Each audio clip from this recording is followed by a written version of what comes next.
Boycott Mustafizur Rahman, no visa for Mustafiz, boycott KKR, no Bangladeshi cricketer in IPL.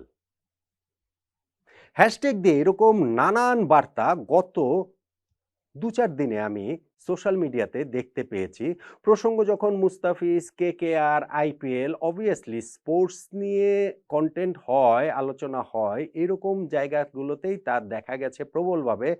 আমাদের not out Oman প্ল্যাটফর্মেরও বিভিন্ন ভিডিওতে comment সেকশনে আমি এরকম কমেন্টস করতে দেখেছি, যেগুলোর মূল সুর একটাই।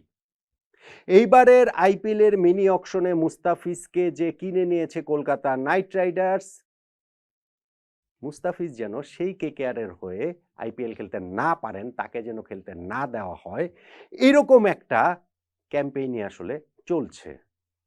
ঠিক আসলে যৌক্তিক? কোনোভাবেই কি যৌক্তিক? বাংলাদেশ ভারত প্রতিবেশী দুইটি দেশের মধ্যে সম্পর্কের টানাপোড়েন চলছে রাষ্ট্রীয় পর্যায়ে বেশ অনেক দিন ধরেই।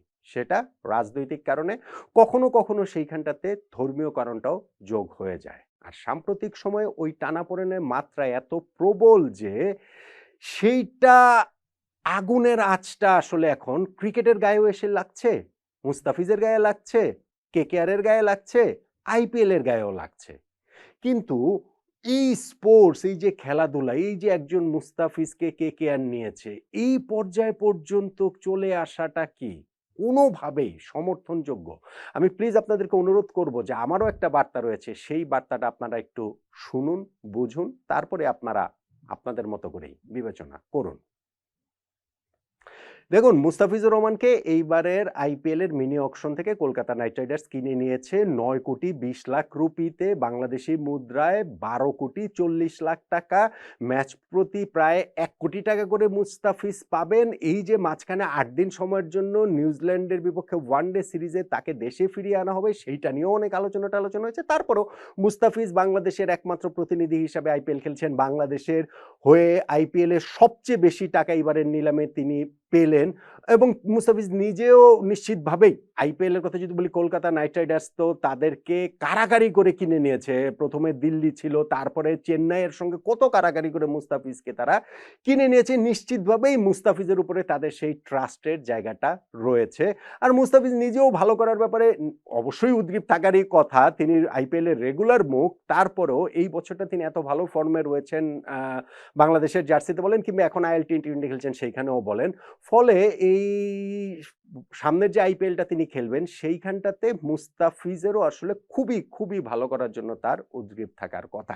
এই সময়ে এসে যদি এরকম একটা ক্যাম্পেইনের মধ্যে তাকে কিংবা কেকেআরকে পড়ে যেতে হয়, সেটা কি আসলে ভীষণ রকমের আনফরচুনেট না? বলুন তো দেখি।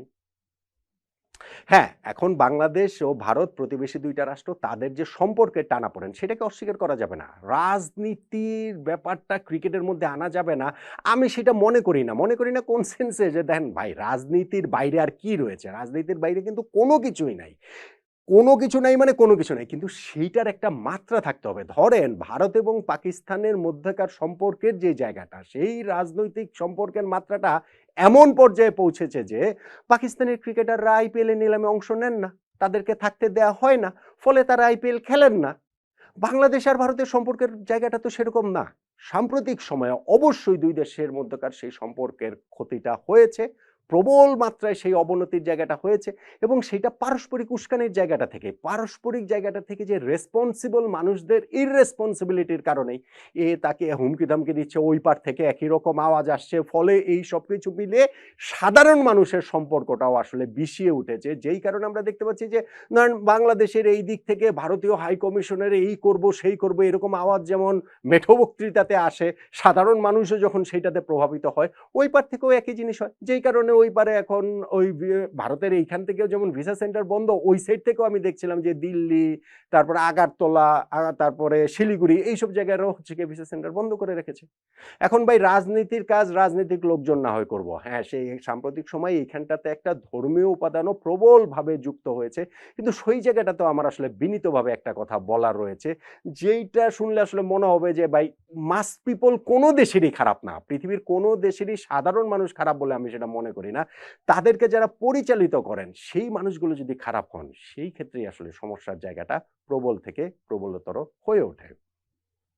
এখন ক্রিকেটের ক্ষেত্রে মুস্তাফিজকে যখন আইপিএল এর দল কেকেআর নিয়েছে, সেই জায়গাটা তো আমি যেটা বললাম, পাকিস্তানের কথা বললাম যে তাদের ক্রিকেটাররা তো আইপিএল এ অংশ নিতে পারেন না। বাংলাদেশের এটা পেরেছেন, নিয়েছেন। এখন এই জায়গাটাতে মুস্তাফিজকে বয়কট করতে হবে, এইটা কি আসলে কোনোভাবে যৌক্তিক? আমার কাছে সেটা মনে হয় না। আমার কাছে সেটা অ্যাবসোলিউটলি এটা মনে হয় না। কিছু জিনিস এই জায়গাটাতে আপনার মাথায় রাখতে হবে। বাংলাদেশ দল কিন্তু ভারতে বিশ্বকাপ খেলতে যাবে। আইপিএল এর আগেই খেলতে যাবে। বাংলাদেশ জাতীয় দল খেলতে যাবে এবং সেইখানটাতে কলকাতায় আমাদের গ্রুপ পর্বে যে ৪ টা ম্যাচের মধ্যে ৩ টা ম্যাচই আমাদের কলকাতায় রয়েছে। বাংলাদেশ টিমকেও কি আপনারা বয়কট করবেন? আইসিসি ইভেন্টে বাংলাদেশ টিমকেও কি বয়কট করা হবে কিনা? সেটা কি আসলে যৌক্তিক হবে? কোনোভাবে হবে। তাহলে ভাই মুস্তাফিজকে টার্গেট কেন করছেন? কোন কারণটাতে এই জায়গাটাতে করছেন আমাকে সেটা একটু বলেন তো দেখি। বা কেকেআর নিয়ে কি মুস্তাফিজকে দলে নিয়ে কি তারা অপরাধ করে ফেলেছে? চেন্নাই যদি দলে নিত তাহলে আসলে কি হতো? চেন্নাই থেকে এরকম মিছিল মিটিং আন্দোলন বা এই যে সোশ্যাল মিডিয়ার যে জিনিসটা দেখছি সেরকম কি হতো? I don't think so. আমার কাছে সেইটা আসলে কোনোভাবেই মনে হয় না। ফলে এইখানটাতে আমি মনে করি যে যারা রেসপন্সিবল, আমি আবারও বলি, রেসপন্সিবল লোকরা ইররেসপন্সিবল কাজ করে। তা আমরা যারা সাধারণ মানুষ রয়েছে, আমরা না হয় একটু রেসপন্সিবিলিটির জায়গাটা দেখাই। আমরা না হয় পারস্পরিক একটু সহিষ্ণুতার জায়গাটা দেখাই। আমাদের সাধারণ মানুষের মধ্যে না হয় সেই সৌহার্দ্যের জায়গাটা আসলে একটুখানি দেখাই।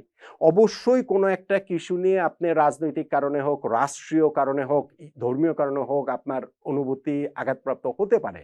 কিন্তু সেইটাকে ডিল করা কি উপায় এইটা যে মুস্তাফিজকে কেকেআরে খেলতে দেয়া হবে না, তাকে যেন খেলতে না দেওয়া হয়? আমার কাছে এইটা আসলে কোনোভাবেই এটা যৌক্তিক বলে মনে হয় না।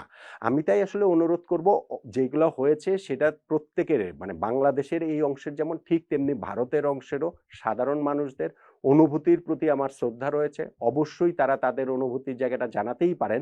কিন্তু ক্রিকেট মাঠে এইটা নিয়ে আসলে সেইটার আগুনটা এত সর্বব্যাপী এবং এত সর্বগ্রাসী হবে, শেষ পর্যন্ত সেই আগুনের আঁচ থেকে আমরা কেউ রক্ষা পাবো না। আমরা কি সেটা করব? আমরা কি আমাদের যারা রয়েছেন রেসপন্সিবল, যারা কোট আনকোট আমাদের ২ পাশেই সীমান্তের এপারে ওপারে যারাই রয়েছেন, তারা তাদের লাভের জন্য, তারা তাদের স্বার্থের জন্য অনেক কিছু করবেন। করতেই পারেন। করেন। এটা হচ্ছে গিয়ে পৃথিবীর ইতিহাস। সাধারণ মানুষ তাতে বিভ্রান্ত হয়, সেটাও পৃথিবীর ইতিহাস। কিন্তু এই জায়গাটাতে আমার মনে হয় যে একটু রেসপন্সিবিলিটি যদি আমরা সবাই মিলে দেখাই, এটা ইস্যুটা শুধু মুস্তাফিজ না, ইস্যুটা শুধুমাত্র হচ্ছে গিয়ে এই যে কেকেআরে তাকে খেলতে দেওয়া হবে না হবে বিষয়টা সেটা নয়।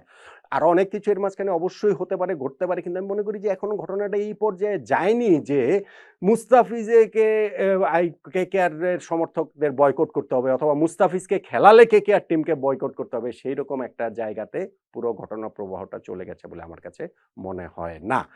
আমার তাই মনে হয় যে আমাদের প্রত্যেকেরই যদি আমরা একটু ধৈর্য ধরি, একটু সহনশীল হই, একটু সহিষ্ণু হই, একটু আমরা পারস্পরিক সৌহার্দ্যের জায়গাটা থেকে দেখি, সেই ক্ষেত্রে আমাদের এইখানটা থেকে হচ্ছে গিয়ে শেষ পর্যন্ত গিয়ে ওই সবার যে সদিচ্ছাটুকু যদি থাকে, তাহলেই আসলে ভালো কিছু হবে। তা যদি না হয় তাহলে শেষ পর্যন্ত গিয়ে এই ঘৃণার চাষাবাস, এই ঘৃণার চাষাবাদ, এই ঘৃণার চর্চা এই করে শেষ পর্যন্ত গিয়ে আমরা আসলে কোথাও যাব না।